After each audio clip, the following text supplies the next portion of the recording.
Latest news updates కోసం ఇప్పుడే download చేసుకోండి media effects app. Welcome to media effects.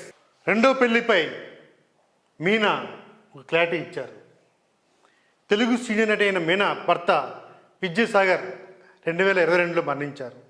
దీని తర్వాత 47 ఏళ్ల మీనా ఒక నటుడితో ప్రేమలో ఉందని, వీరిద్దరూ త్వరలో పెళ్లి చేసుకుంటారని వార్తలు వచ్చాయి. అయితే దీనిపై మీనా వివరణ ఇస్తూ సోషల్ మీడియా వేదికగా నిజాన్ని చెప్పింది.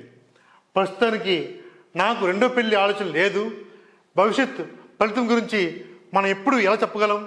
ఇలాంటి పుకార్లను ఎవ్వరూ చెప్పకండి అని తను వార్నింగ్ ఇవ్వడం జరిగింది. దీనిపై రెండో పెళ్లిపై తను పోస్టే పెట్టడం జరిగింది.